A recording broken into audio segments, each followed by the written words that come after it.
total prize pool of over $160,000 awaits in the Collegiate Hearthstone National Championship. Are you prepared to team up, show your skills, and take home the trophy as Hearthstone champions? This spring, students from colleges across the U.S. and Canada will try to win their share of $160,000 in scholarship prizing in the Tespa Collegiate Series Hearthstone Tournament. Welcome to week number 7 of the Hearthstone Collegiate National Championships. My name's Cora Georgiou, and I'm joined on the desk by Nathan, that's Admirable Zamora, and this is it. This is what it has all been coming down to. 7 weeks of Swiss play, and we are in the final week. It is do or die time, Nathan. Yeah, a couple more nail-biter matches for these guys. If they don't get it here, they're going to have to wait till next season. So this is the big one. I've been saying it every single week, but now it truly is that time. Let's take a look at the format in case you are not familiar with how this tournament has been run. Teams have been split into one of 4 regional Swiss groups, and they have played 1 match a week. This is the 7th and final week. Teams with 5 or more wins will then advance to a Swiss playoff bracket. The top 16 teams from the playoffs advance to a championship bracket. And then this whole shebang comes down to the top 2 teams from each region advancing to the live national championships. So teams with 5 and 2 or better, teams that can secure their 5th win today and tomorrow, will earn their spot in the regional playoffs. Yep, and that final's bound to be a slobber knocker. Even though they'll be competing in teams and collaborating with each other, it is still just conquest, as you know it. Each week they're going to submit 4 unique classes. From there, once they see what their opponents have brought to the table, they're going to choose one of their own classes, and it will be omit from the series. It is a self-ban on their lineup. From there, they'll play a best-of-5 match where the first team to win a game with each of their decks takes the set. Yep, no surprises here. We've got the same basic conquest that we've been seeing all over the place for the last several years, and then the team format, which is becoming more and more popular, as well as the self-ban, which is almost kind of exclusive to this tournament format. It's been really interesting to see what all of the teams have been able to come up with over the last 7 weeks. It sort of originated in Korea with the OGN series, where they had a big 9-deck format where you had some self-ban stuff coming in. But it's been pretty much used in Tespa the most, I would say, out of everything I've seen. And at times, we see players make good uses of it. At times, it just looks like a very standard matchup where they bring a deck they don't intend to play. But when it comes up, it usually comes up big.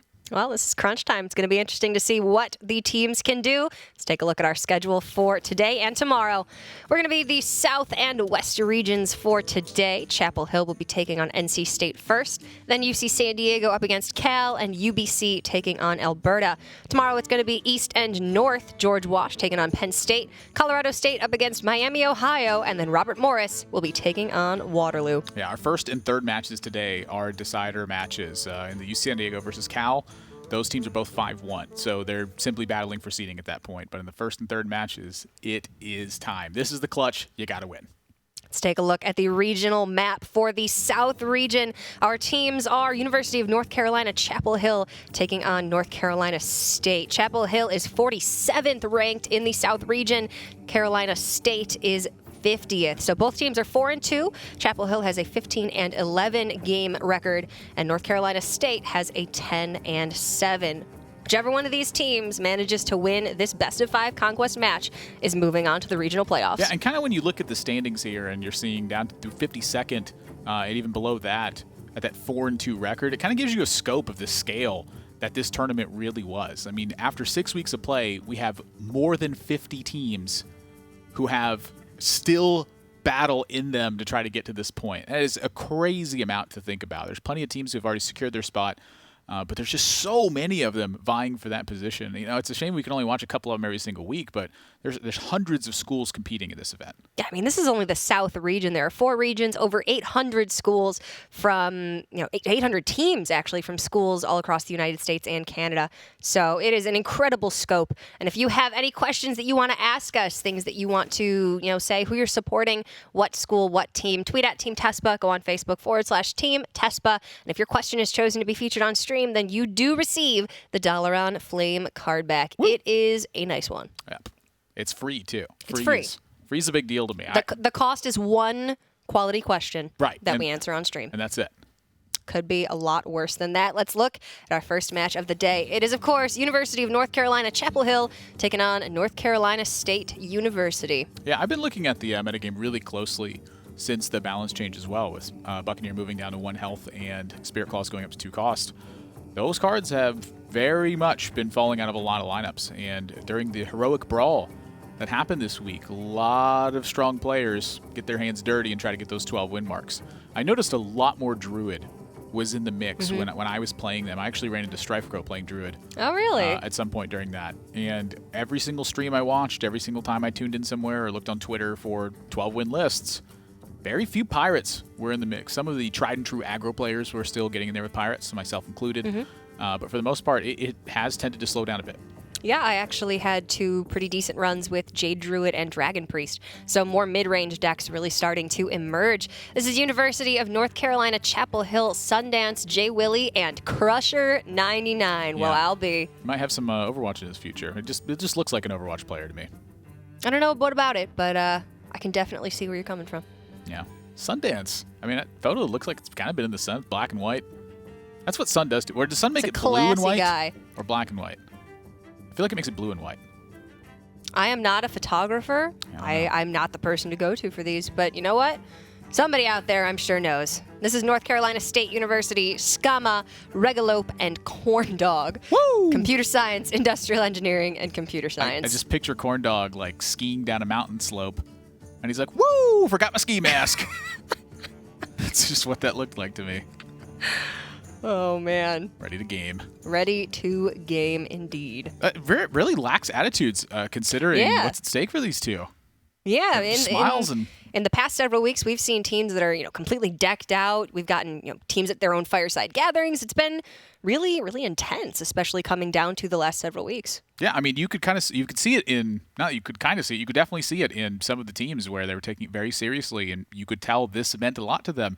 Here, these two teams, though, kind of just treating it like another week.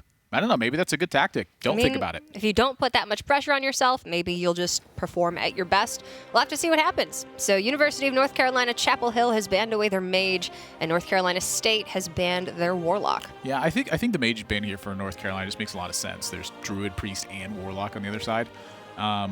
If it's a Reno mage, that could be really tough for them to handle. So I like wiping that out of the lineup and not being fairly weak across the board. For North Carolina State, though, the Warlock ban is certainly interesting. Warrior Shaman on the other side, I feel like those could be 2 good matchups.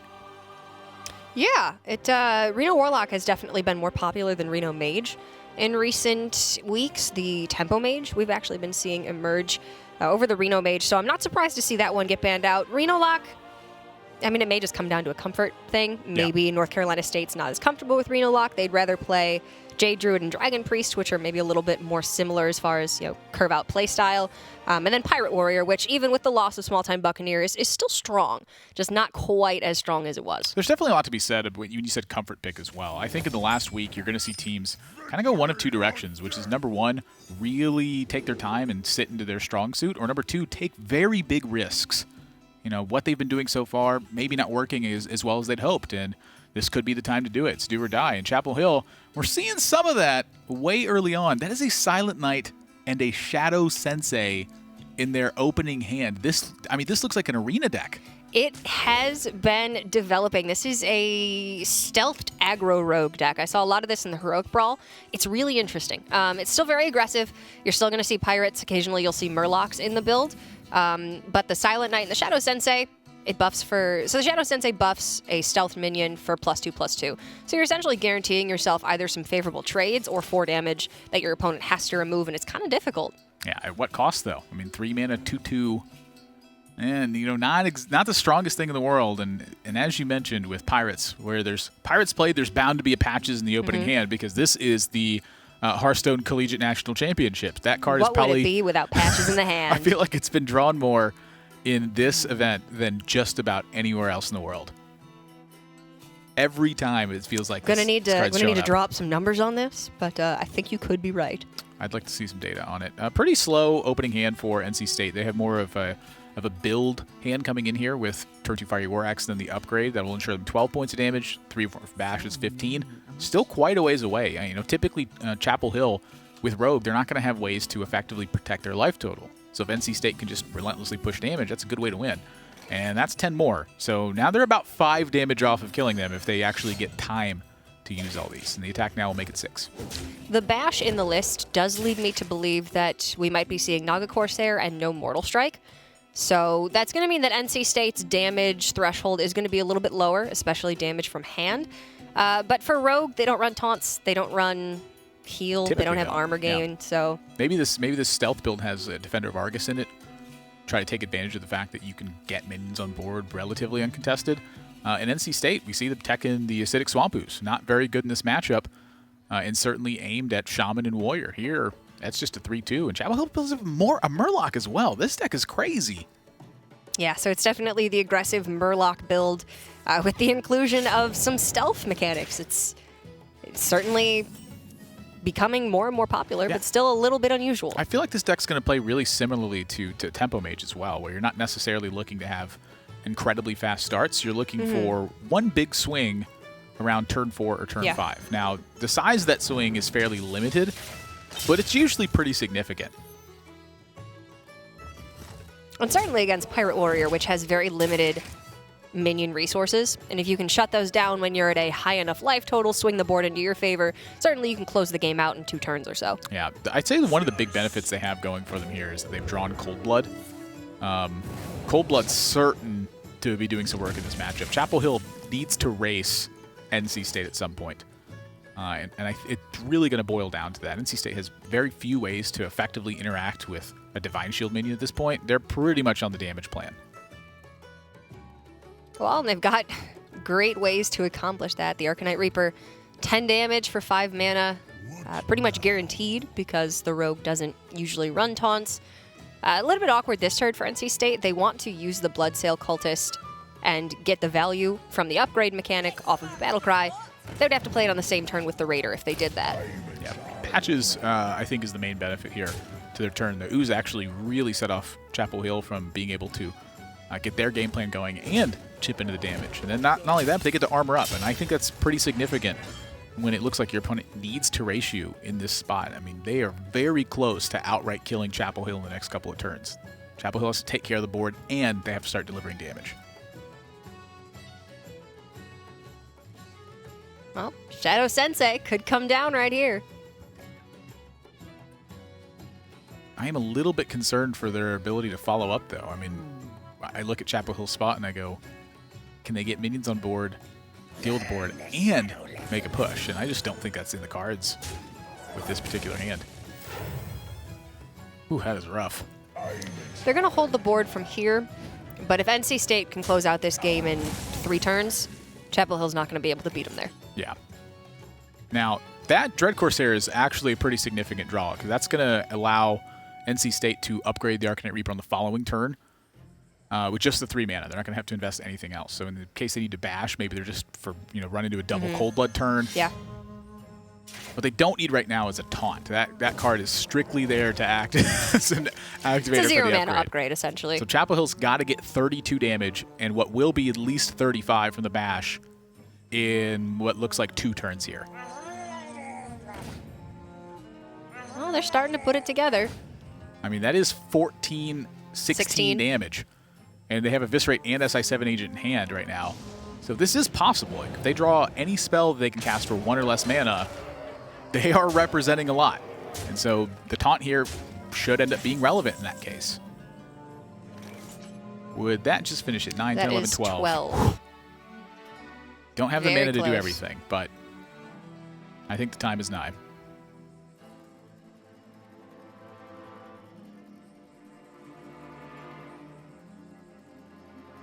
They're trying to see if there's any reason to put some of this damage into minions to see how to split it up best.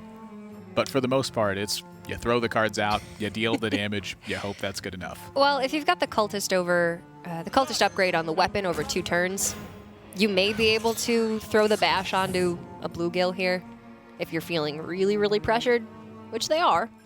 I definitely don't mind it. They have excess damage in hand, and again, Defender of Argus would really be the only thing that shuts them down at this point. And if Defender of Argus came down, looks to me like they might not be able to get through that Arcanite swing anyway. So the Heroic Strike and the Bash wouldn't be enough to close. And that does not look like it's the damage necessary. 12, 13, 14, 15. Nope, not there. No, even if the draw was Cold Blood.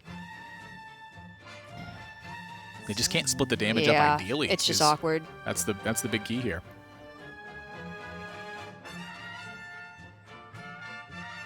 Wow, that's kind of weird. I look at a situation like that, and I wonder, could they have split this damage up differently early on? Could that patches have gone face?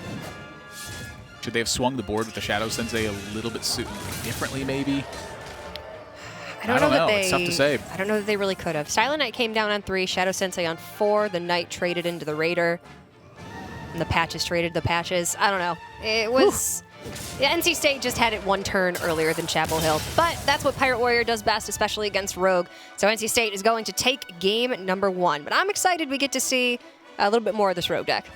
Yeah, I am too, because it looks peculiar. But the struggle it had in that game, I think, is very telling of one of the reasons that you don't typically see a deck like this. It's not only is it relying on a lot of kind of interesting synergies to get going, but how refined can it really be? A lot of the decks that you see at the top of the metagame, players have been toying with these builds for a long time, and as a result, they've trimmed out the cards they don't need, and they've added in the tech cards that are necessary. I mean, a Pirate Warrior's got a very strong shell right now. How strong is the shell for Stealth buff Rogue?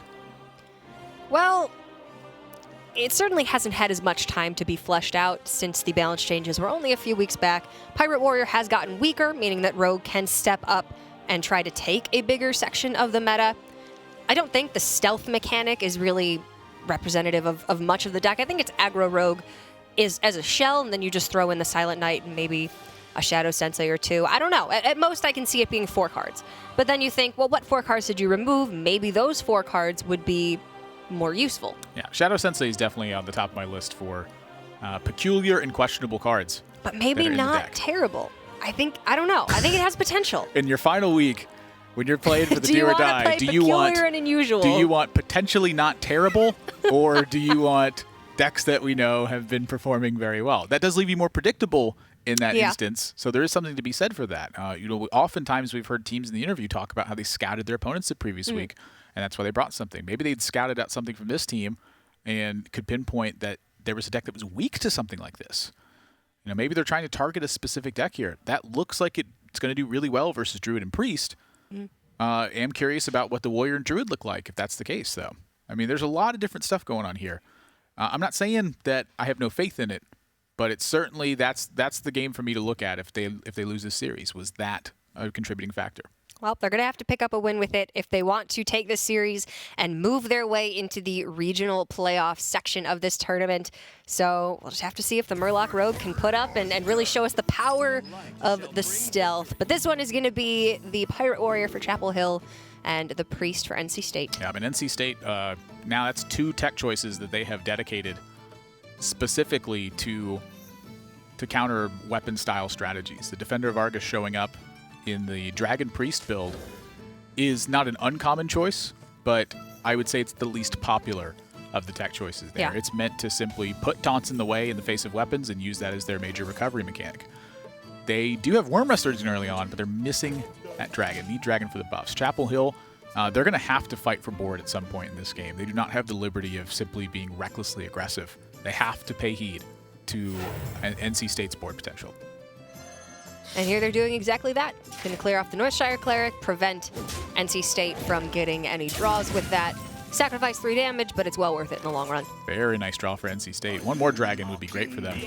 And the fact that they have Shadow Word Death here, not too punishing to them. Typically, it's pretty dead against Pirate Warrior, but against a 5/3 Bloodsoul Raider, looks pretty good. Seems pretty good to me. Chapel Hill has to throw another 4 damage into the Worm Rust Agent. Yeah, the one benefit that Chapel Hill has is that they have Kor'kron Elite in hand. That is such an important card oftentimes in this matchup. But NC State's got all of their keys. They had Northshire Cleric to force early on. They had a Taunt to force some more. They had Shadow Word Death for the big threat. They have Twilight Guardian to follow up. It's looking really good for NC State. Yeah, they've drawn really fantastic so far. Now, Mortal Strike is going to make quick work of this Twilight Guardian. But that delays the Kor'kron one turn. I wonder if they could hold it now. Having that Power Word Shield brings up a big question here. Shadow Word Death, they would love to save that for Dread Corsair, for Bloodsoul Cultist. Frothing Berserker if it doesn't get buffed on that turn. Exactly. Damage chipping away here. And this is what I'm worried about. You know, if they could have used Shadow Word Pain and heal last turn, they'd have a 3/8 hitting the board on this turn instead. But then Chapel Just Hill would interesting likely things to think have about. a 4/3. Tough to say. And the Defender of Argus coming into hand can be really useful in this matchup. But like you said, it's one of the lesser tech choices we see in the Dragon Priest. Usually Acidic Swamp Ooze is an easy tech choice. Sometimes even Potion of Madness is very strong. Yeah, it's also really strong in the Dragon Priest mirror as well, being able to tick up your minions to be that 1 extra power when you get into those weird... That 4 attack killer against Priest. Well, it's that 5/6 versus 5/6 battle you have with Dragon and Operatives. You know, suddenly having initiative there means that you can take over the board instead. Bump your Guardians, you can trade into their Drakes. And this is where NC State things will get a little bit scary for them, they will end up taking a lot of damage from board positions like this, but their main goal is to use that Defender of Argus as a big stabilizing tool. So the fact that they're going to suffer that damage right now, not the greatest concern to them because they have Defender of Argus. If their board cannot be cleaned that turn, they can restabilize very easily with their hero power. And then that puts the onus on Chapel Hill to have damage from hand or waste weapon resources on those taunt minions. Yeah. So from there, it's very hard for Chapel Hill to close the game out if NC State can survive to that swing turn. Right. They have that small window of opportunity, and it looks like it's starting to close. I mean, NC State's at 17, Chapel Hill, not a lot of gas in hand, having used Mortal Strike, having both charges Fiery War Axe on minions. That's what NC State's trying to do to disrupt it. And you look at that situation, you go, well, should Chapel Hill just gone face the entire time? Well, they probably would have gotten their board chewed apart, and NC State probably would have drawn a lot of cards in that process. So it's usually not the best option. And then Twilight Guardian would have been a huge shutdown with the value they would have been able to get. So I think Chapel Hill needed to play it this way, and NC State had their key cards, so they're in trouble. It's just really interesting to see how the meta has shaken up so much since the balance changes. Just shifting 2 cards, removing them from the meta. You're still seeing Small Time Buccaneer a little bit, but not nearly as much. Has really brought out Jade Druid, which is incredibly strong, has brought back Dragon Priest, which for a while was like mid-tier 2. It was certainly a deck that you could play, but it was always the one we saw in the lineup and said, that's the one to watch. You can't get a win with that. Maybe that was the reason. Yeah, I still tend to say that, but... I think it's pretty strong. I think Dragon Priest has surprised me significantly. Well, I'm happy to see it. NC State not quite out of the water here. Chapel Hill could still put together a string of draws that gets this done. Maybe not with the brand draw. That's pretty sick.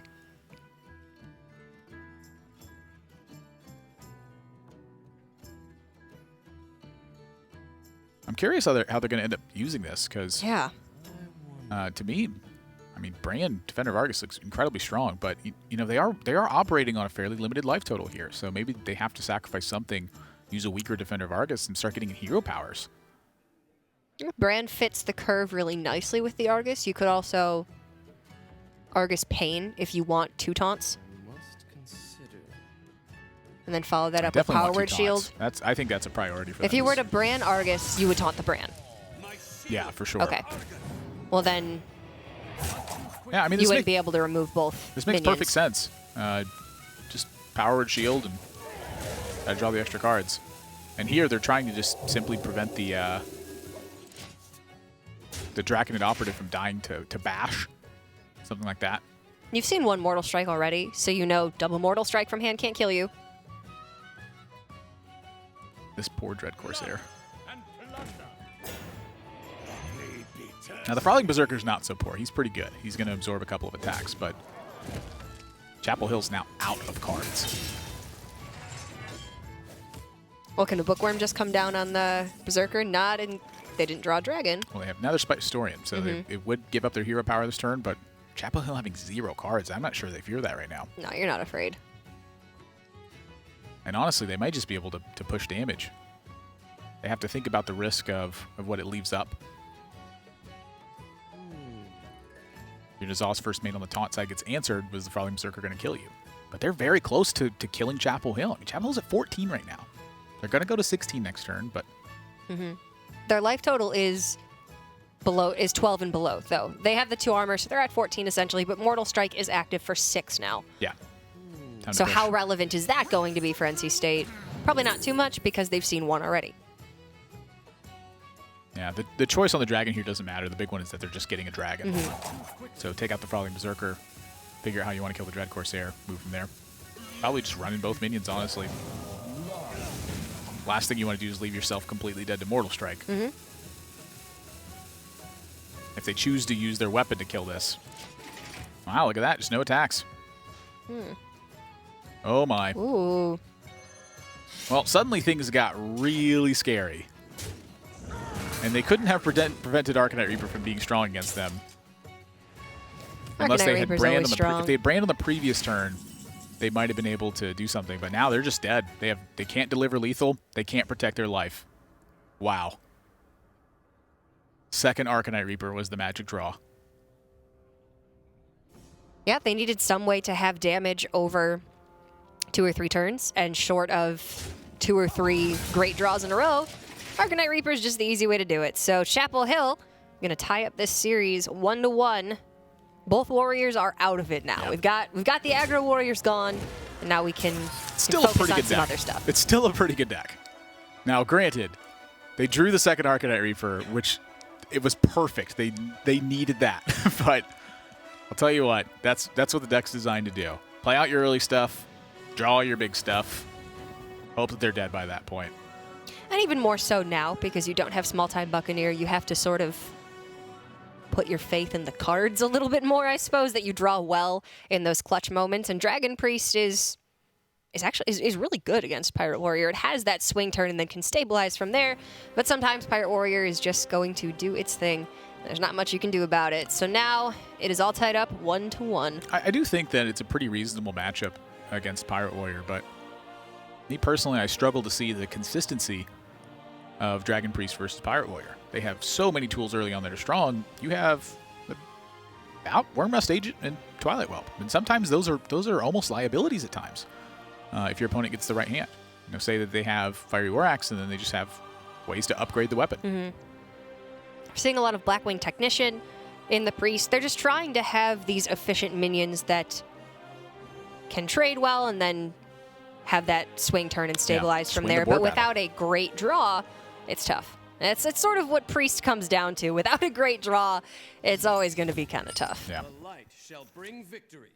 All right, back on the stealth buff Murloc aggro rogue. That's a lot of tags. Not quite sure which category it fits in most. Aggro rogue probably the most definitive role of this one. But against NC State, they should have a pretty reasonable time here. It's hard for NC State to interact with Finja. If it shows up, it's difficult for them to interact with stealths in general. And that often leaves Chapel Hill with significant buff use, and at the same time, 4 power minions. So Shadow Word Pain, Shadow Word Death off and off the table when it comes to combat.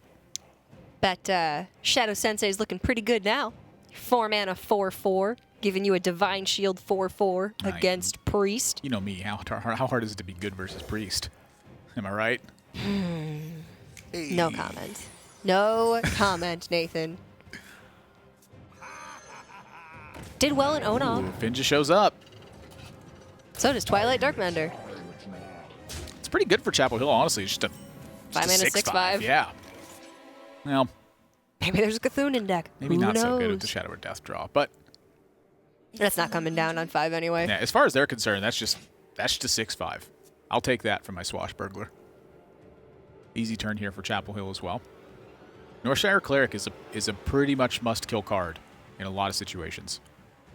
It's the Mana Tide Totem of Priest. A little bit more costly, but sometimes more devastating as well.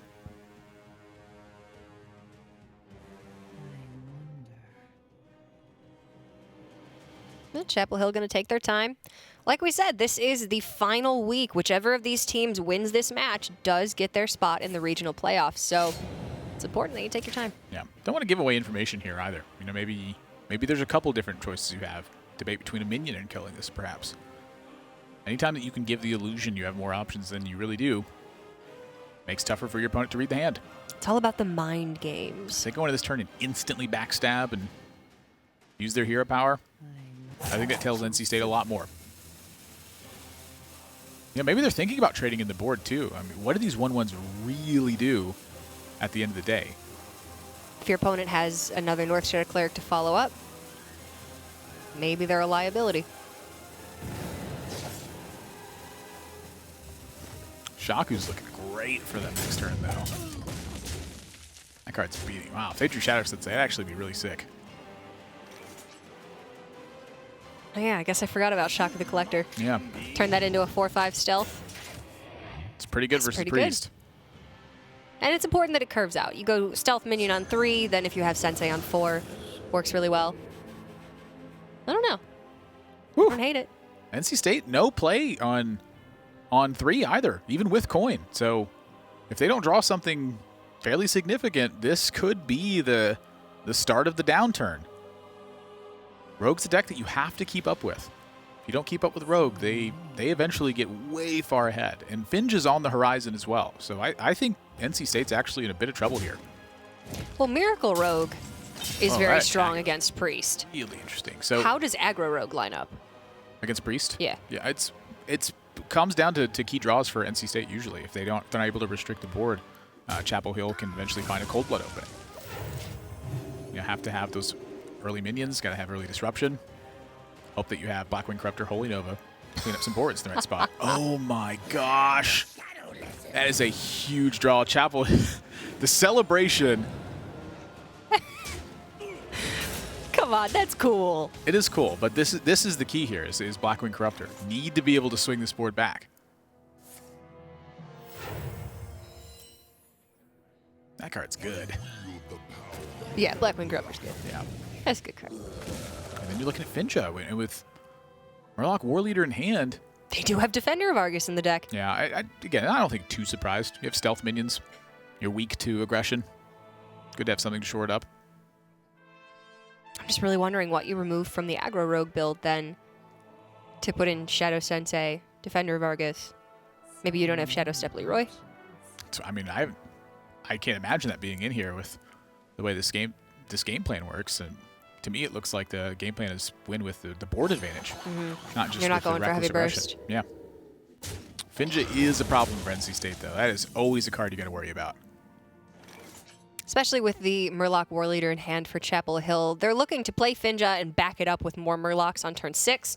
Then the Murlocs that it spawns will buff the Murlocs you play, and it all synergizes so well together.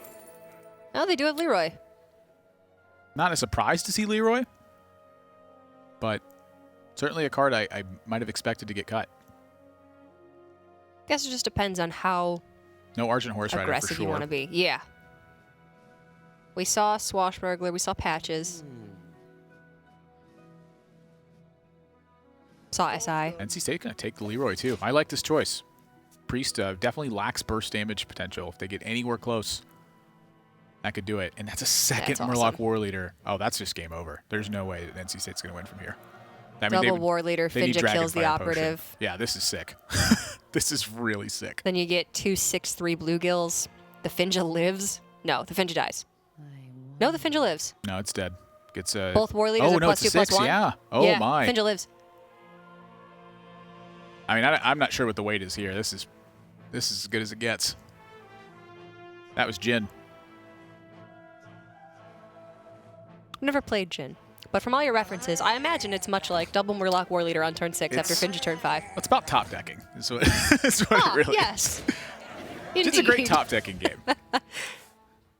Oh my lord. Well, game 4 is coming up soon. That is not a Dragonfire Potion, and that means NC State is not winning this game. Oh, baby.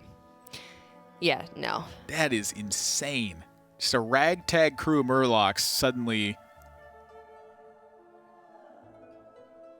Don't ever underestimate the 29 Finja 5. power. They're coming out with their next album. It's called Game 4's Coming Soon. It's called, well, this one's over on turn 6. Wow. Nice job, Finja. I might have to go play some of this deck. I'd seen it once or twice in Heroic Brawl. It looked interesting. Stick the Murloc package in a lot of things, and it just works out really well. Something about winning with Murlocs just makes people giddy with laughter. I don't. And something about losing to Murlocs just makes people shake with rage.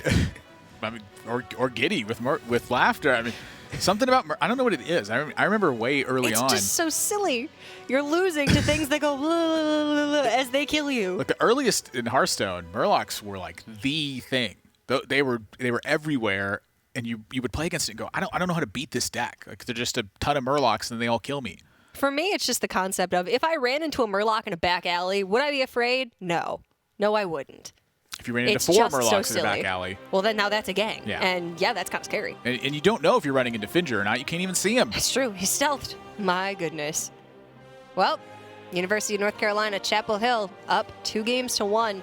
If they can close out a game with their Shaman, they earn their spot in the regional playoffs. Yeah, and that's the deck that we have been seeing over and over again. Just be Jade Shaman.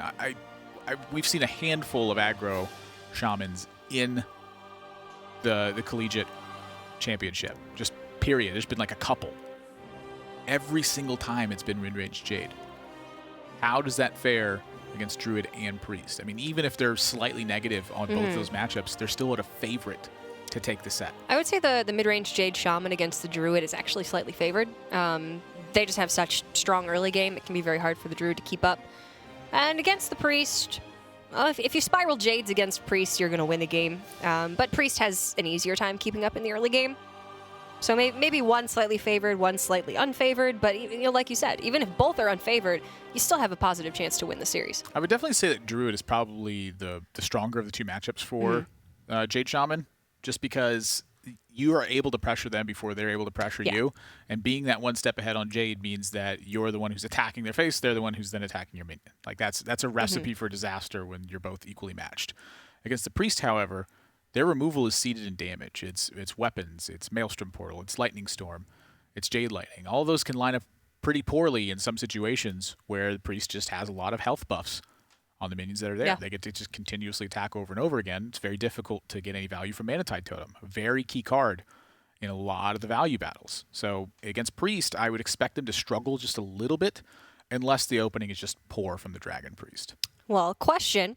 If that was in fact a Jade Druid, how would that line up? Because apparently it is not Jade Shaman. It is looking like it's going to be a Druid deck instead. So we apologize for the confusion with the graphic. Okay, well, that would leave it in a very similar style situation. I personally think that Jade Druid is favored versus Priest. I think that there's a lot of data out there that's sampled from a wide range of ladder players where you don't necessarily get the sense of that. I think that Druid in the hands of a very strong Druid player is going to have an advantage versus Priest.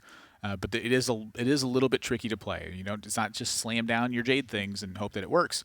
It's about understanding how your cards interact in the matchup, understanding when your timing windows are, when you need to nourish for ramp versus nourish for draw. There's a lot of giant considerations that go into it. It's not so much focused on just turn by turn what the best thing is. It's an experience matchup. Yeah, I've actually been really enjoying playing with Jade Druid. I think I got 8 wins with it in the Heroic Brawl. Nothing to write home about, but it was a reasonably successful run. And it's feeling a lot stronger in this current meta. So a lot of people say Jade Druid, Dragon Priest. You'll hear Dragon Priest is slightly favored, Jade Druid slightly favored. You'll hear it's even. I tend to agree. I think it is slightly Druid favored in the hands of a very skilled Druid player. I think maybe 60-40 at most. But certainly if the Priest gets an explosive start with lots of health buffs, they can blow it out very quickly. There's a couple of things that are interesting to note here, too. Chapel Hill, they tossed away 2 copies of Ancient of War during the Mulligan. I think that card tends to be pretty weak in this matchup. But they did draw Druid of the Claw, and that's just eternally been a strong minion versus Priest. It's just hard for them to battle a 4/6, to be perfectly honest. Something I am concerned with is that they held on to Innervate in this matchup. I personally think that Innervate is more of a late game card in this matchup where you're wanting to cycle it with Auctioneers and really get going. NC State's not going to put too much pressure on you most of the time, and a lot of times they do. You have ramp into your mid-range stuff.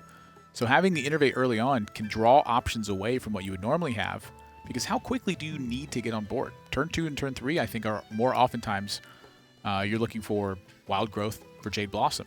In an aggro matchup, for instance, though, you need to cheat out a minion in play before you're usually able to. Innervate, typically, I'd say, is against matchups where you need to get on board quickly. Wild Growth, Jade Blossom, better in matchups where your opponent isn't pressuring you right away. Certainly the Druid has more time in this matchup.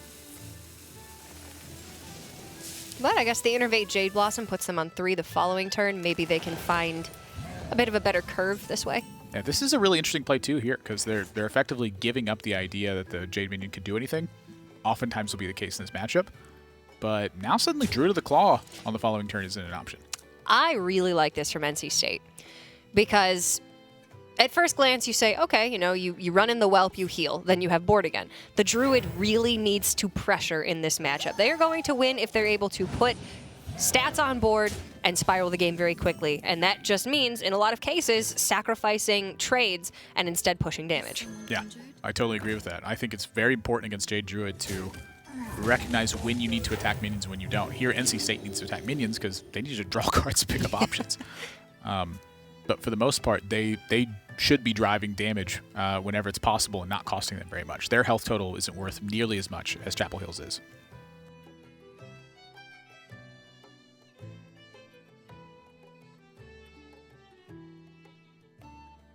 Well, Chapel Hill attempting to piece together a curve. They gave up Innervate Coin very quickly.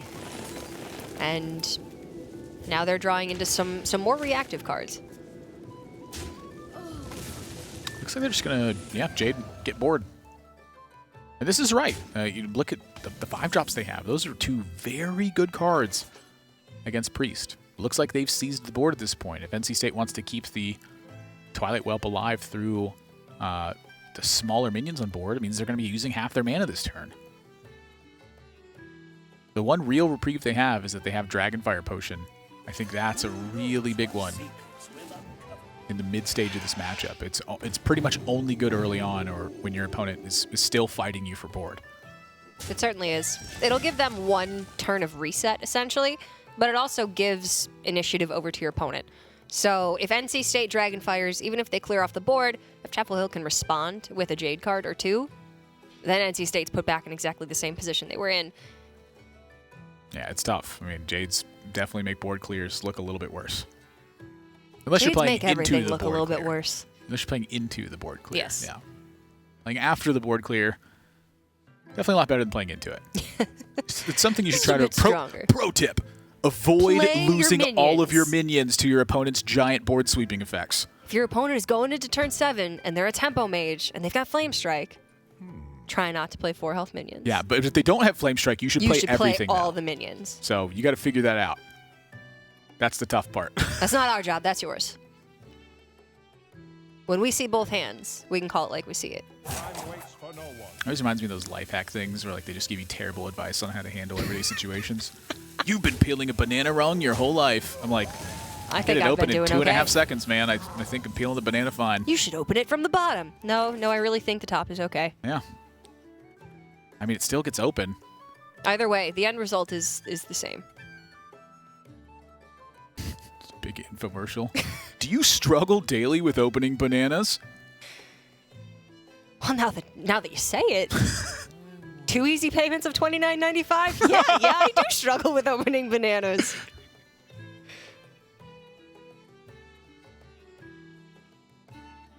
Secret Agent's coming through. Looks good to me. You don't have to sell me on those. I'm buying already. This matchup, it actually tends to be, I'd say, a little bit weaker than normal, though. Chapel Hill's, their entire deck is based around synergy. If you grab an Eye of Blackpaw here, it's not quite the same as Chapel Hill's Eye of Blackpaw. Oh, speak of the devil. Yeah, I mean, that's honestly just, it's probably the take. It's just not very good. You're making 1/1s, they're making 5/5s. I mean, it's still worth it for the stats, but NC State would rather have some of their own good cards to play right here than the Eye of Blackpaw in this case. Now, this is the one kind of situation where Chapel Hill may be in trouble. The thing to look for is if Chapel Hill's Druid runs out of gas, that's where they can start to struggle. They have to keep the card draw up, and having the Druid of the Claws, having the Ancients of War. Those aren't card draw effects. If they run out of gas, they're at the mercy of the top of their deck. Now, thankfully, Druid does pretty well in that situation, but a lot of their big cards are just countered by what NC State has. Shadow Word Death takes care of Ancient of War. Eventually, they get giant minions out. Swipe and Wrath doesn't match up very well. That's a great point. Their hand is very strong right now, but the next couple of draws are going to be very key. If they're able to pick up a Nourish or second Azure Drake, they're going to be able to cycle with the first Azure Drake. Wild Growth in a few turns will be online for cycle as well. And you mentioned Gadgets and Auctioneer, so you can put together a lot of draw very quickly. Look at that. That's an interesting attack from Chapel Hill. They're trying to force NC State to use their mana prior to attacking Druid Claw if they want to do it. This is really smart. Anytime you can kind of disrupt your opponent's board like this at a fairly nominal cost, works out really well. I mean, what's that 3/1 actually doing? Dying to Holy Nova and Dragonfire Potion. Chapel Hill's main win condition isn't just pushing damage, it's about taking the board decisively. That requires a long, drawn-out battle of drawing cards and making big Jades. Yeah, it's going to take them some time. Right now, NC State has more resources. But as soon as Chapel Hill is able to really start ramping those Jades, if they get Nourish, it's going to be hard for NC State to keep up. The effectiveness of the resources matters a lot here, too. It's not just about number of cards, it's about the quality of them. Yeah. NC State has a couple of very situational ones right now, but looks like they're headed the right direction. That's a great pickup. That is a fantastic pickup. Yeah, absolutely what they wanted to see. And they do pick up the second Draconid Operative off of the Nether Spite. It was by far the best of the three choices. And they're hoping that they'll get, of course, maybe something a little bit better from their opponent with this Discover. Yeah, I mean, look at this. They know at this point they're just free to, whatever, hit us if you want. Attack the minions how you see fit. They just want to be able to protect that Draconid Operative for the right situation. Able to make a potential sacrifice of life total just to get that done. And then Chapel Hills, they have to figure out, do they want to kill the Draconid Operative? Do they want to cut into the card draw potential? Yeah, I like this. I like giving up on the idea of stopping the card draw. Again, that's where the card quality is coming into consideration for Chapel Hill. Over the long haul, they will have more cards that have a bigger impact. Yes. But looking at the short term, Ancient of War is easily countered by Shadow or Death. That's an entire turn that Chapel Hill throws away.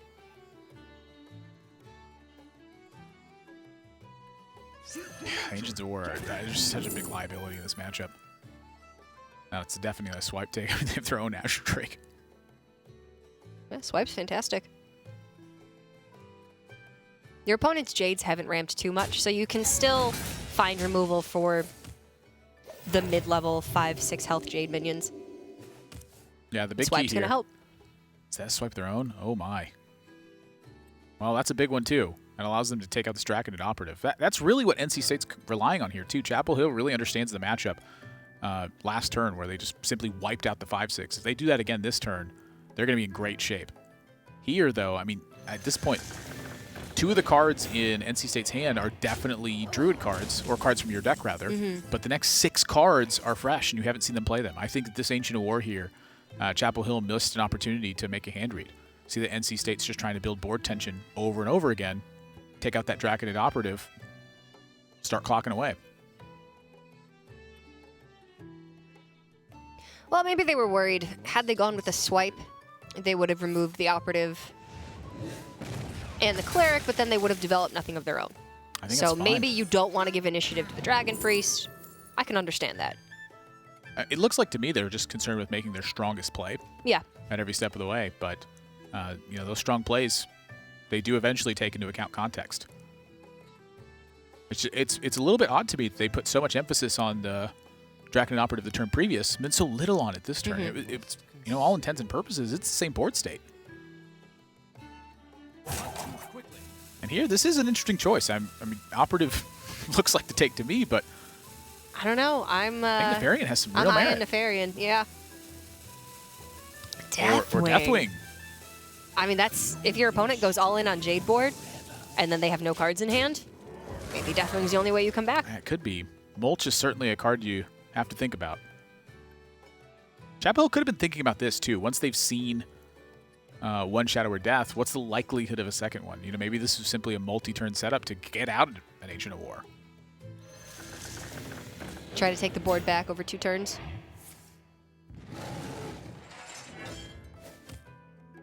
You know, how strong is it at this point, though?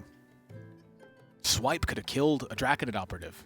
Now instead your Ancient of War is trying to do it. And then what are you saving the swipe for? Yeah. Certainly, Blackwing Corruptor and Azure Drake are still going to be good targets. But this is Draconid operative you've seen from Netherspite Historian, correct? So, is there still one natural Draconid operative in the Priest deck? I mean, you're going to have to kill them all eventually or The kill your value opponent. just never seems to end for the Dragon Priest. When they get going, it can be very difficult to shut them down. Yeah, but this has been sort of a reversal of fortune. NC State, they're now the ones with stronger cards in their hand. Chapel Hill's the one who's drawn fairly weak.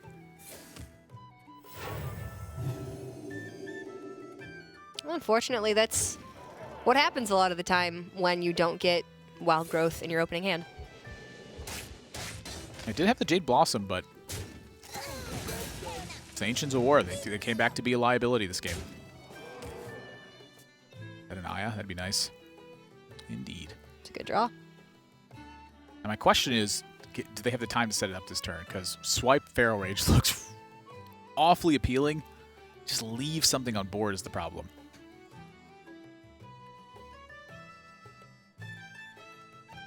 You know, maybe you just have to take your awful swipe target. It's awkward. The one thing it's a reprieve here is that Chapel Hill's not weak to Dragonfire Potion in this spot. Both of NC State's minions are not dragons, so it's more of an honest battle here.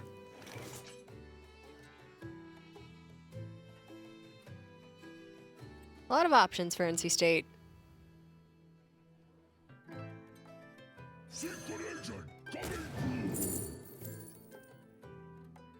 Well, nothing spectacular. Feral Rage is looking like the best option, but just not entirely sure. I mean, what is their major concern here? I'm going to guess it's probably damage push. Their trades on border just horribly inefficient right now, and that'll block either mana or some of the combat from Chapel Hill. So I like that they've gone with this. Just put as much power on board as they can and start pushing damage. Hesitant to push, though. I think the time is nigh. Yeah, we said it before. Dragon Priest sometimes... Now, you're playing for board most of the time. But against Druid, you need to pick a time and you need to push. When do you turn the corner? I think when your opponent doesn't affect your board in a huge way, that's usually the time to try to turn the corner. You just saw a swipe on your 5-2. Right. I mean, they just struggled to kill your minions. Are they going to struggle to kill these? Probably.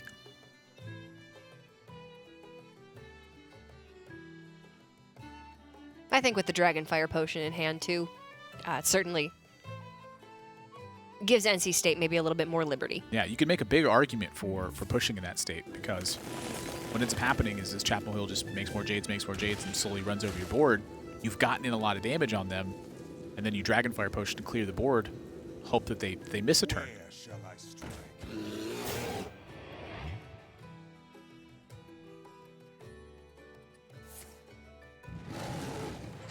Ah, the power of Druid of the Claw. It's a good card. Good card. Pretty good. I haven't seen it a lot in J-Druid. Starting to come back, especially with the reemergence of Dragon Priest as very popular in the meta now. You're seeing a lot of double Ancient of War, single Druid of the Claw, in some cases even two Druid of the Claw. One copy of Living Roots. You just slammed the Deathwing, right? No. Mulch is the thing.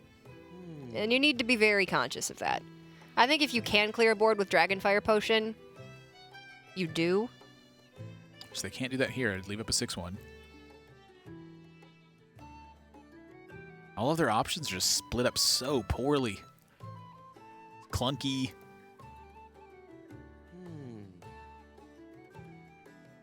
Well, maybe you can set up this turn for a good Dragonfire on the following turn. It's really hard to do that. 5-2 just hanging out is really awkward for NC State right now. Big buzzkill. This does put an extra minion on board. I like this best. It's just, this is where Chapel Hill, 1 or 2 strong turns, it's going to do it. And that looks pretty strong. But they're living off their deck right now. One card draw available to them, and they still have a fight. Still got 2 Nourish in deck.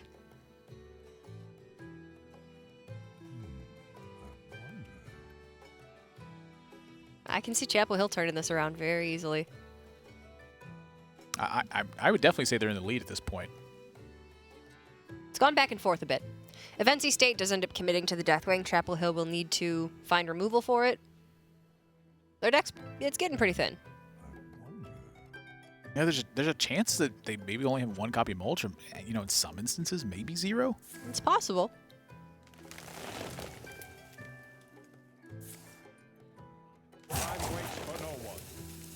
Oh my, that's a big one. Yeah, that gives them an insurance follow-up here too. Yeah. And honestly, they're free to just continue to make trades really awkward for Chapel Hill as well. I don't necessarily think they're committed to attacking Messiah here, but that's 6 damage to go straight upstairs. Or downstairs into a 2/2 golem.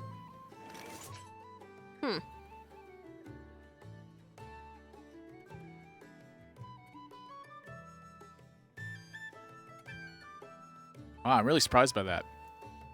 I don't really think it's going to matter, though. Ultimately, NC State, this is the best the Bookworm's going to get, but then... Well, Clear's available with Dragonfire Potion and the Feral Rage.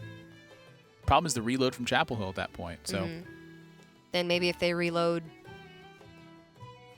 I don't know, maybe you pull the Deathwing. Yeah, that would be the time. Yeah. It'd almost be out of resources at that point. Certainly don't mind this, though. I mean, Bookworm's going to occupy an attack. You know, in a setup like this might get NC State to actually attack your Bookworm. I mean, you've seen them attack your minion like twice in a row now. They've played defensively. Maybe you can count on them continuing to play that way. Yeah, they're really close with double Feral Rage. I'm sorry, with the Feral Rage to getting the burst. Yeah, Chapel Hill's at 9. Fandral double Feral Rage unlocks an additional 16 health for Chapel Hill, though. And it looks like that's what they're doing this turn.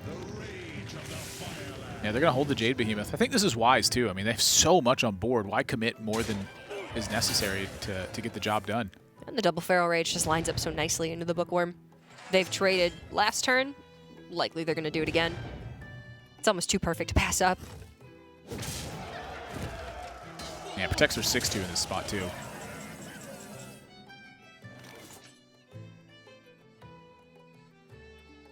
Well, maybe... The difference in 1-1 and 2-2. Yeah, it's unfortunately a big difference. It probably still ends up something similar this turn. But looks like Azure Drake is on the horizon rather than the potion this turn. You know, killing Fandral at this point, not necessarily a priority. You've seen both Feral Rages. You've already seen a Wrath, Nourish, just simply refund 2 of the mana rather than accelerate it right now. It's a good card, but certainly not a priority. I must consider. I don't know. I mean, Chapel Hill's at 1 card. If you clear board and set up to clear the board again with Deathwing when your opponent has no cards in hand, maybe that's your chance. Maybe Dragonfire Death this turn, then you hope your opponent reloads next turn, and then you just YOLO Deathwing. I don't know. That's kind of where I'd head with this, too. I mean, their hand is not exceptionally strong, especially once they've seen the damage. So not the strongest potion in the world, but it'll get the job done.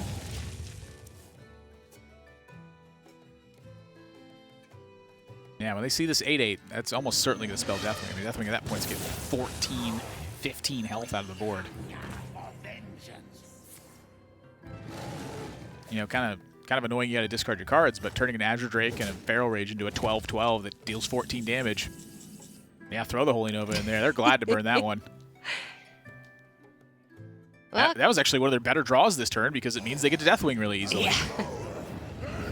I mean, kind of sucks that Chapel Hill gets the extra draw off the Blood Mage, but... Jade Blossom, I mean, it's a big threat. It's a 9/9. They don't have the capacity to really race this point. I mean, they're at 22, 23 now. They're on a 2-turn clock. 9/9 swipe does kill the Deathwing, though. So, I mean, is taking 12 damage really that big a deal? Depends on NC State's draw. At this point, there are a lot of dead ones, though. What is their best draw right now? I think we've seen both Drakes. Anything big. None of their Dragon activators will work Nope. from hand because they only have one card. I mean, maybe they're playing a natural copy of Ysera. Sylvanas would be good. Ysera would be just anything huge. That's all they want right now. Oh, no, they That's do a have big another one. Azure Drake. That's great. That's probably the best draw left in the deck. That's not the best draw left in the deck.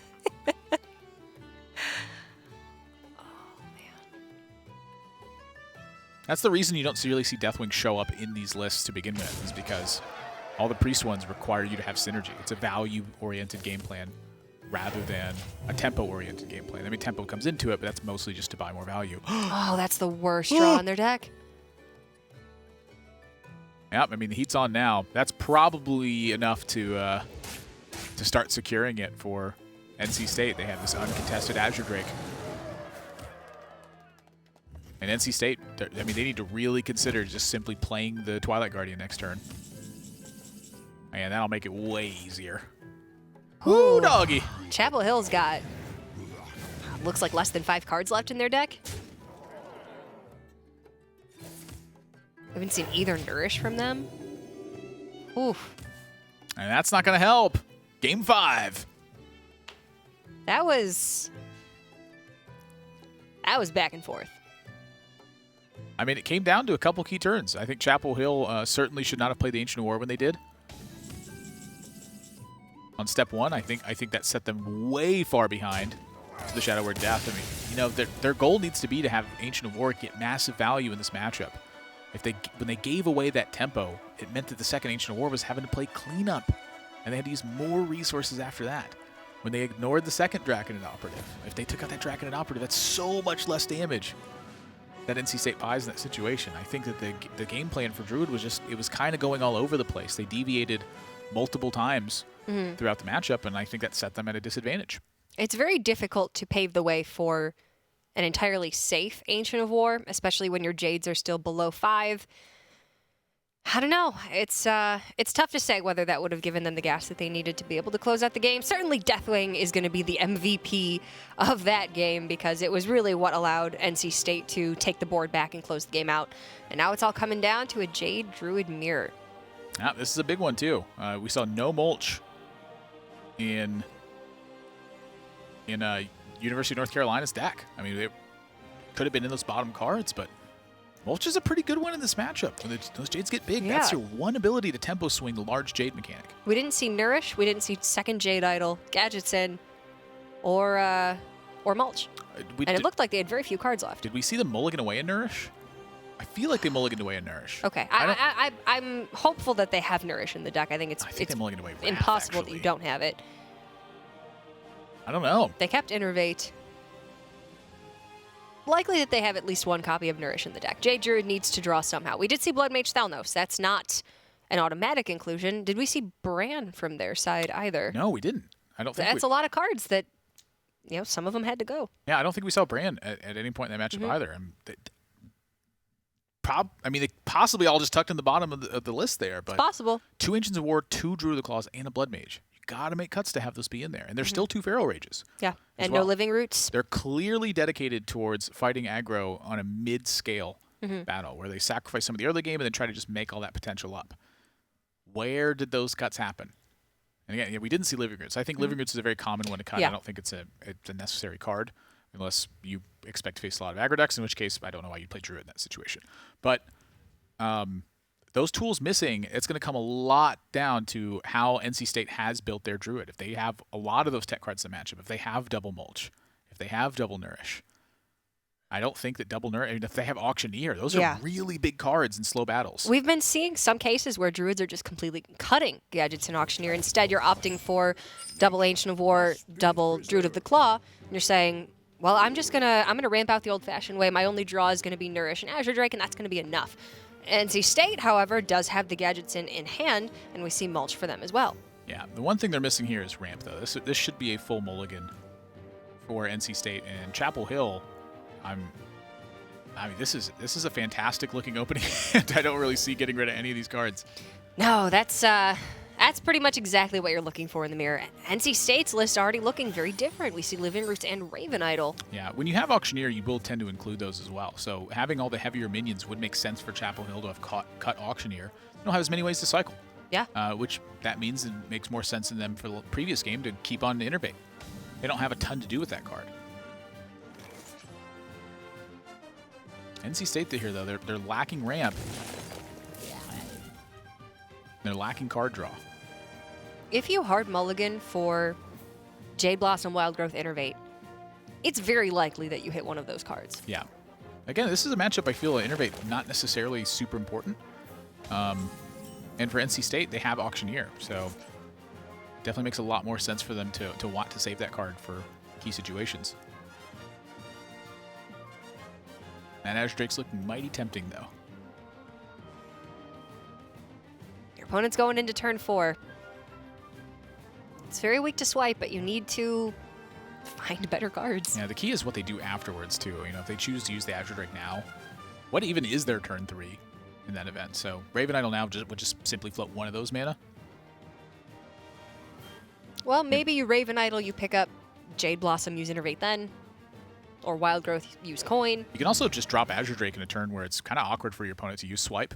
Yeah. Where using 4 mana is about the same as using 6 a lot of times. So going into Chapel Hill's 6 mana turn, Azure Drake can very often deny an Emperor Thorson or deny a Jade Behemoth in that spot. You can Astral Communion, Innervate Coin Astral, and then hope that you draw Nourish I would on the following turn. tend to say it's a bad idea. They're going on an aggro plane here, though. This is really interesting. They've seen pretty much all of Chapel Hill's deck. It's likely that they know that they have more aggression possible. I'm just concerned about how weak it is in a Jade Spirit. Very weak. Yeah. Not good. But I mean, now you Innervate Drake. I don't know about this game plan. What was the third take? Starfire? Starfire, Ash Communion, and Power of the Wild are options. You know, the Living Roots on turn 1, I mean, maybe you can just hold that. You just try to swing some of the combat around. Save it for Yeah, Auctioneer. you've got Drake in hand. I mean, now Auctioneer suddenly is just a miserable draw. You know, NC State's playing with the cards in their hand. They're not really considering the cards in their deck right now. That's true. That's a lot of where the higher levels of Hearthstone come into play when you're playing not only with what you have in your deck, or in your hand, excuse me, but you're considering what you have that you can draw that can get you out of hard situations. Yeah, I mean, Druid, very much a deck that's reliant on taking into account straws. Straws tend to be very powerful. They're just very costly. So you get about one at a time. It's pretty easy to envision the kinds of things you can draw and then play to that. Now, that being said, they are playing the hand they're dealt, which is swipe 2 Pharaoh Rages and a ragtag crew of poor minions. But you know, I think this push was destined to fail.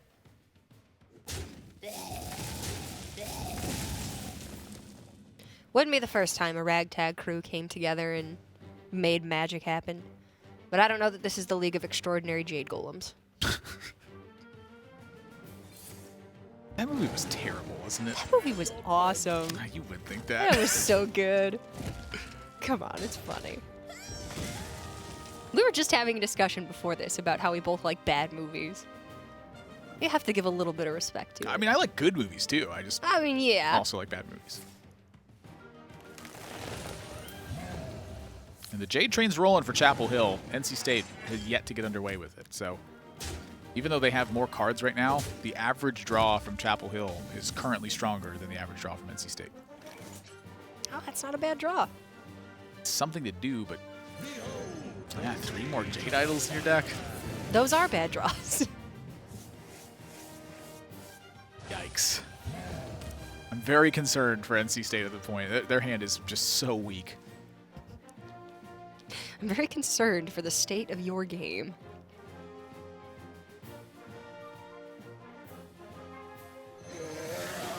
I mean, a lot of it's just going to come down to opening hands. Chapel Hills was picture perfect. NC State's left a lot to be desired.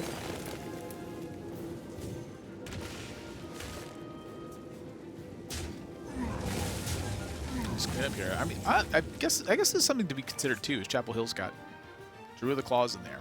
The Claw's not the most effective draw at the moment.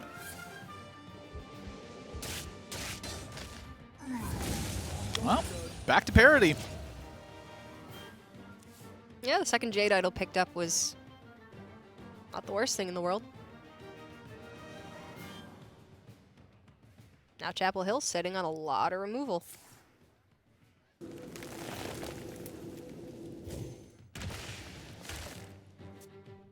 Oh. One card off. If they drew that in the opposite order, Instead of the Innervate. They were just ecstatic with this turn. Oh, Fandral Wrath, sweet.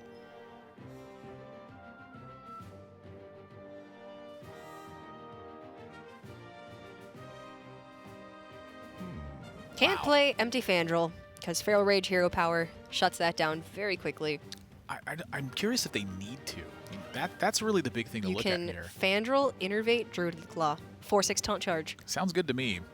I mean, the Innervate's not doing anything else there next week. There's no Auctioneer, I don't think. They'll just start island damage on. Looks good. Might as well. Yeah, I like this. Boom. Oh. Their order of their cards has just been very poor. Well, you can Feral Rage for 4, clear off the Druid of the Claw, Innervate the Jade Behemoth. If your opponent has Nourish, then you cry. If you have Ancient of War, you cry. Anytime either of the players draws a significant number of cards or plays a giant minion, it's bad for them right now because their resources are just it's close to nothing. So I think that's the play. But again, they have Auctioneer in the deck. They really need that card to hit at some point. They also have 3 more Jade Idols. Their deck's kind of watered down at this point, and they've already drawn really poorly. Yeah, you can see why this deck needs all the extra card drawing here. It's because, yes, these cards are very powerful when you get to them, but when you mulligan every time for Wild Growth Jade Blossom, that's 2 cards you're throwing away that don't develop on board. Yeah, they're just trying to unlock stronger key turns. Just like Eye of Blackpaw.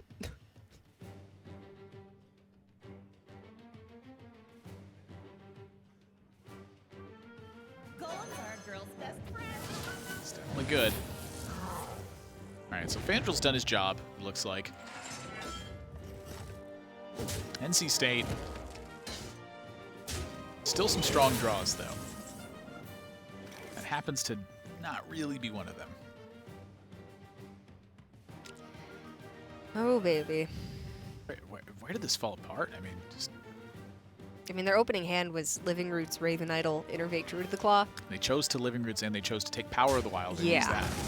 They played to an aggressive game plan in a matchup where you're trying to become the control deck. You know, I mean, neither player really has strong tools the control deck to do that. And so it oftentimes boils down to card economy. Yeah. Now both teams are left with 1 card. Chapel Hill's initiative. Yeah, their board's looking much nicer. If Eye of Blackpaw out, Eye of Blackpaw's good. It's really good. Kill off the Druid of the Claw. You're left with a 5/5 Golem. Oh my gosh! If I could whistle, I would have whistled, but I can't. That is a huge draw. And honestly, Uproot here is not even unreasonable because NC State has 0 cards in hand. They have to draw an answer to it immediately, or that's lethal. Are we going to see an Uproot? Come on. I mean, you never see Uproot. No. And we still don't. I mean, there was really nothing that... What punishes it? What, your opponent's got to swipe it and attack it with their face? So they're going to Feral Rage it down? Mulch is the only thing, and Mulch kills the taunt as well. Raven Idol into Starfall or Starfire, they're just not good options. Wow, honestly, if they would have uprooted here, they would have just won the game. It looks like they win anyway, but there's 1 more draw. Don't be afraid to uproot, friends. It can be a good thing. Swipe in their hand is going to guarantee that, though. So Chapel Hill going to win, take their 5-2 record, and move on to the playoffs. Making it just in the nick of time. But 5-2 in this case might as well be 7-0. Y'all go to the same place, and in this case, it is the regional playoffs. Woo! Look at the excitement from Chapel Hill, too. Fist bumps. celebration, and rightfully so. That's what I like to see. 7 weeks of hard work finally paying off. They have earned their spot, certainly fighting very hard in this series. From the stealth Murloc Rogue deck that That's right. you tried to shut down very early on, but I had faith in it, and it came out on top. Yeah, had to play against Priest, really tough matchup. Why do you hate Priest so much? Whatever. Just heals. We've got 5 more matches over 2 days, you know? Heal for 2, heal for 2. Heal That's for not 2. for me. Deal 2, draw a card. You know, those are. Now we're talking. 2 damage to face, 2 mana. Not right now, unfortunately, but soon. Angora. One day. Angora. But this is Chapel Hill time. Not yet Angoro, but University of North Carolina, Chapel Hill. They didn't need Angoro. They won anyway. They did it. That's right. They Post did need balance Angora. change. They won. That's exciting. Saying things, stating facts, and existing situations. This is a microphone. It's true. Those are all things. But yeah, seriously though, you look at their record overall. So it looks like their matches have been incredibly close all season long. Yes. They move up to 18 and 13 in game record, 5-2 in match score. So that's a lot to be said about where you're building lineups or maybe where games are falling. We took it like Cal, for instance. They had like a 5-0 record, a 15-1 game score. Like it was crazy. It's blowouts. Situation. So is the lineup built to target something specifically here and is often failing in certain situations? The game's closer due to indefined game plans. Who knows? Maybe it's just close because that's the nature of Hearthstone sometimes. But something to look at for sure. Seen a lot of weeks with 3 zeros, a lot of weeks with 3 2s. In this case, it is going to be a 3-2 victory for the University of North Carolina, Chapel Hill. We do have them on the line. Congratulations, guys. You have gotten your 5th win in this tournament, and you are now through to the regional playoffs. How does it feel? Oh, man, it feels so good. We were so nervous when we got Deathwinged last game because we thought we just had it. We thought it was like 100%. So, oh, my God. And to be here, starting 0-2. Yeah. We lost our first 2 sets and now 5 in a row. Yeah. Wow. It's real exciting. Yeah. That's incredibly impressive. How did you guys manage to pull it back from an 0-2 start? Did you change up your lineup or just change up your mindset? What happened there? So we definitely changed a couple things, but I think we took it a little bit more seriously, to be honest. Like, I kind of went into it not taking it seriously, not really thinking like we could go to the playoffs, and then by the end, here we are. So, I don't know. I mean, it's quite a big turnaround. With the balance patch hitting also in the midst of that. So you guys start out 0-2, you start to bring it back, big balance patch hits. What was it like around there for your preparation? Were things a little bit hectic, or were you just kind of sticking to what you knew? Yeah, so last week was definitely a little bit sketchy because we had to figure out, we were running a lot of decks with, so we were running Aggro Shaman and we obviously had Pirate Warrior. So we had to figure out like what we wanted to change, and we finally like felt good with the lineup this week. And so I feel like it only went up since the balance patch.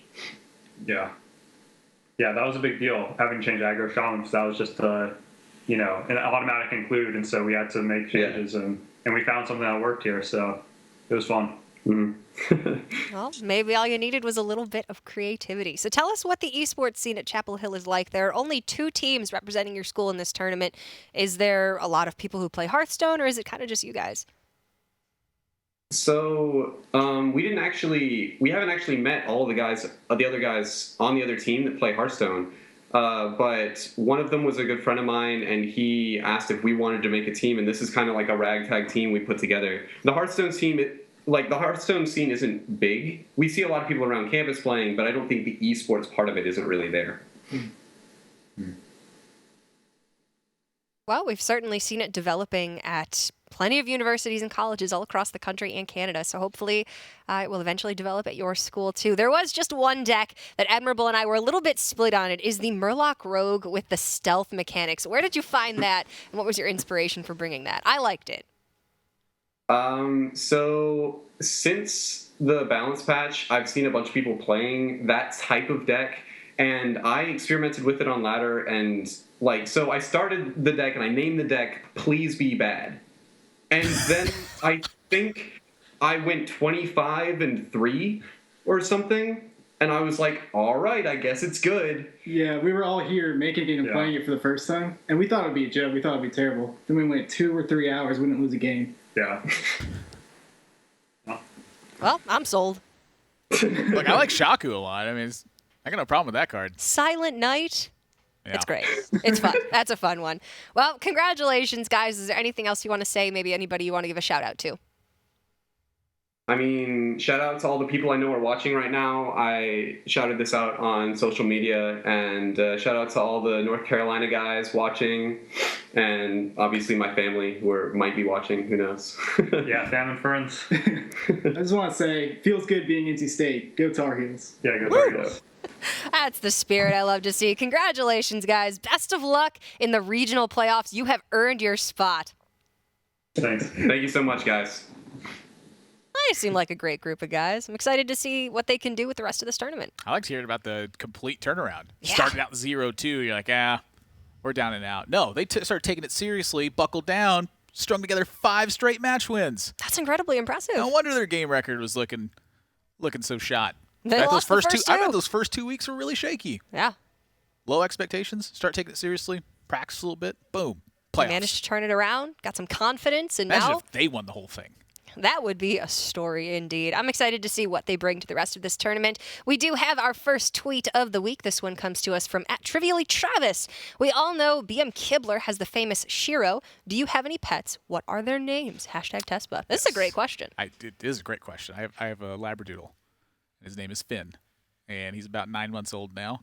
And he's starting to enter the phase where he's too smart for his own good and likes to jump on things and chew up things and try to open doors. See a ball of energy. And it's kind of working, honestly. He's pretty smart, but he's adorable, and I love him, and I can't wait to see him again.